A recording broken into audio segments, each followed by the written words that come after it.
had to immediately hop on this particular discussion that's happening right now in the exotical space because I happen to be paper bag brown, golden brown, and for as long as I can remember, I've always used the term brown to refer to myself. And when I was challenged, or someone would say, "Oh, you're light skinned. You don't think you're light skinned?"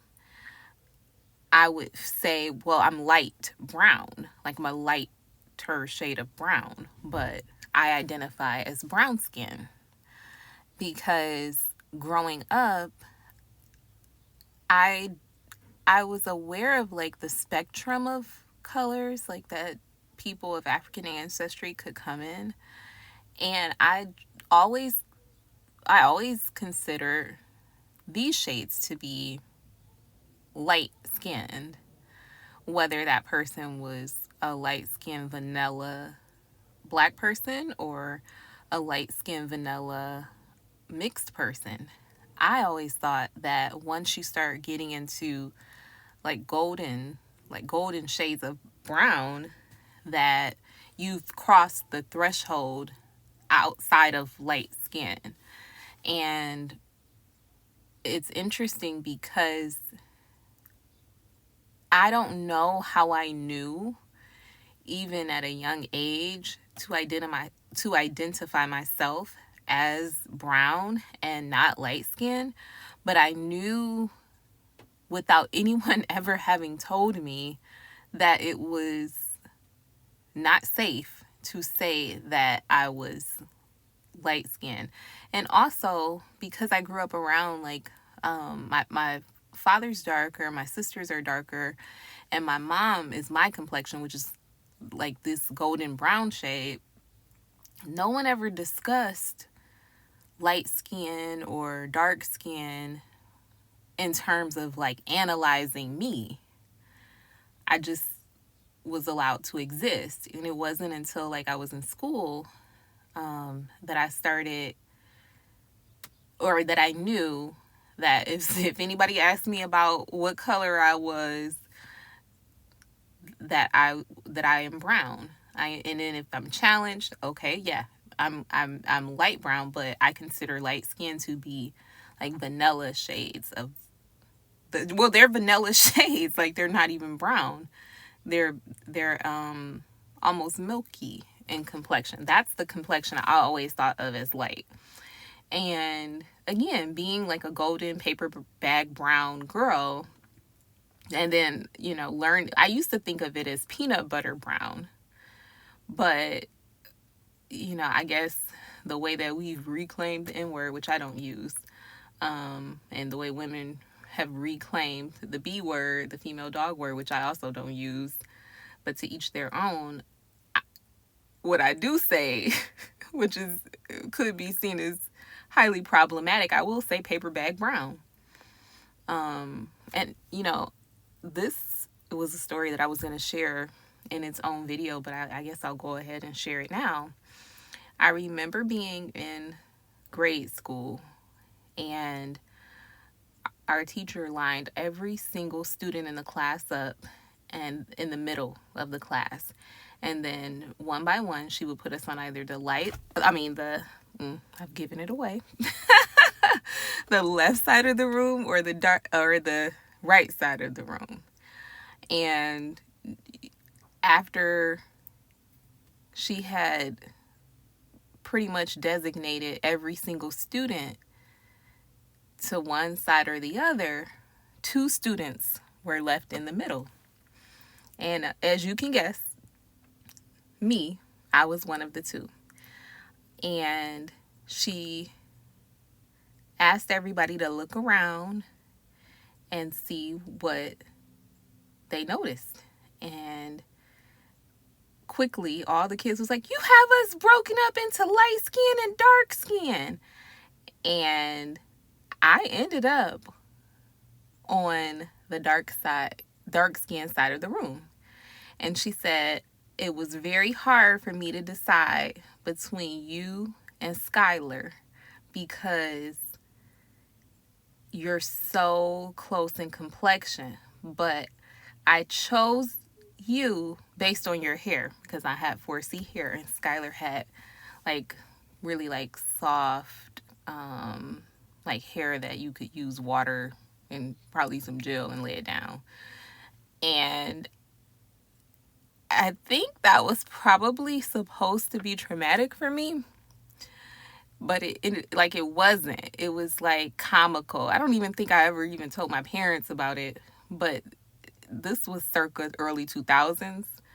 That would never be allowed to happen in 2024. And I don't think the teacher meant any harm. Like, I really do think she was trying to teach a lesson on, I don't know exactly, colorism. I can't remember what she said after that, but I just remember being okay. Like, oh, okay, I ended up over here. And it was fine because at that point in my life, I mean, obviously I was not thinking about boys. I shouldn't say obviously, but I wasn't allowed to date. So I wasn't thinking about boys, not for real. And what, just looking back on that particular time in my life, even though I wasn't into boys, there was this one little boy in the class, light skinned little boy, curly hair, braids, which were popular at the time. He was like the most popular boy in the class, and his girlfriend was the cutest girl in the class to me.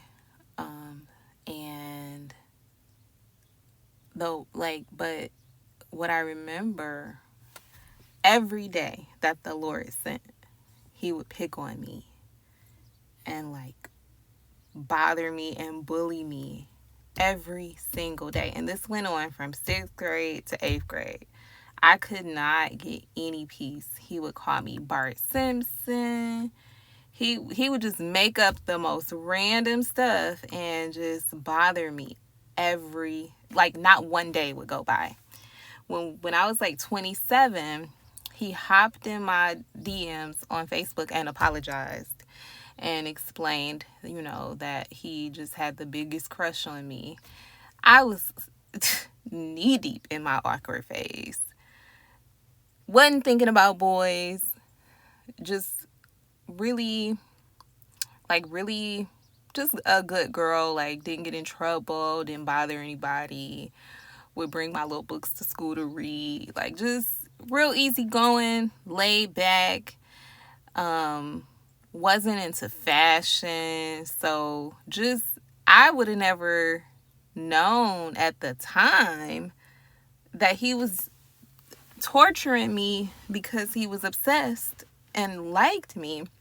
But I'm saying that to say, like, for me, as a golden brown girl, with a monoracial, like, I have full lips, and I do not have a keen nose, but it's not, I guess it's not prominent. It just, I think of average features.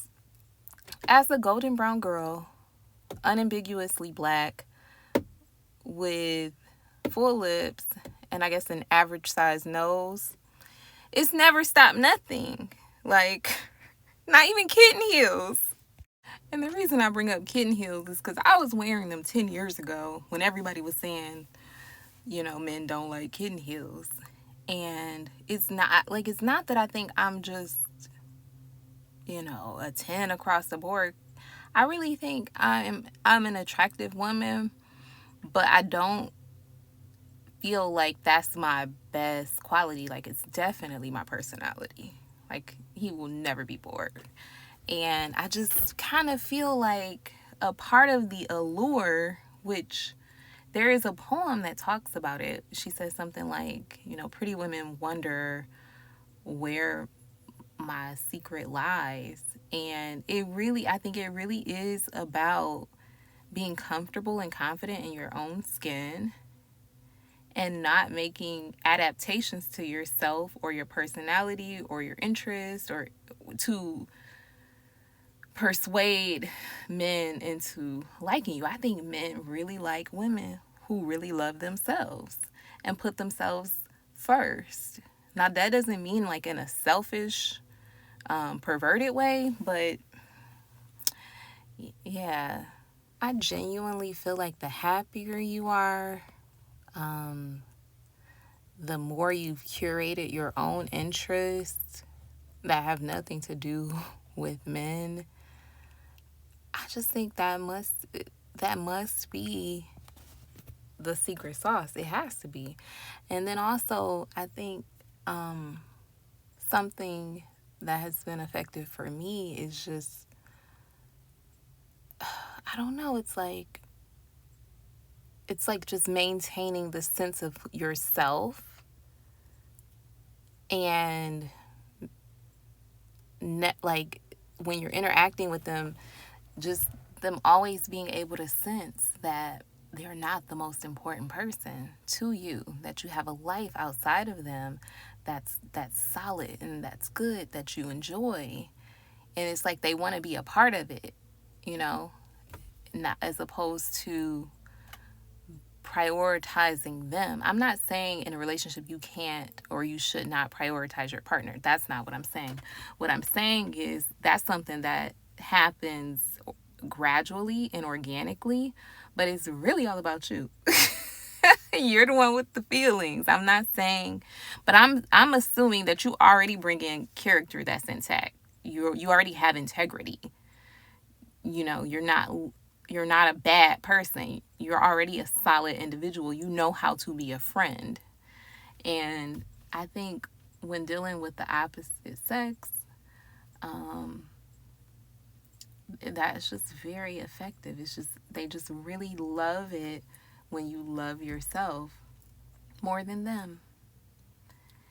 And I don't know, like I guess it's kind of like that thing about scarcity, like when things are available in small quantities, it increases the demand.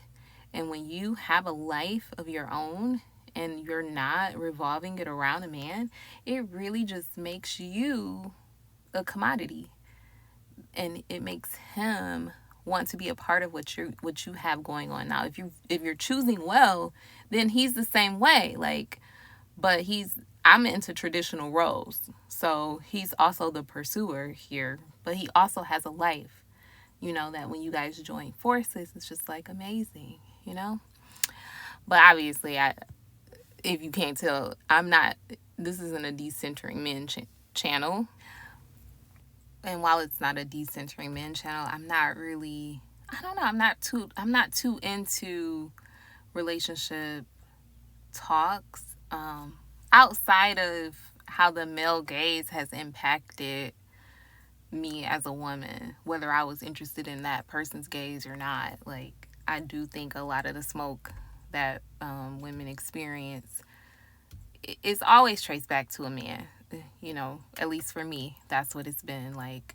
This idea that you might take someone's attention away, you know. But thank you for listening. That's pretty much all I had to say. Like, I just wanted to talk about a couple of my experiences as a golden brown girl, and how I was definitely afraid to use that light term in relation to myself.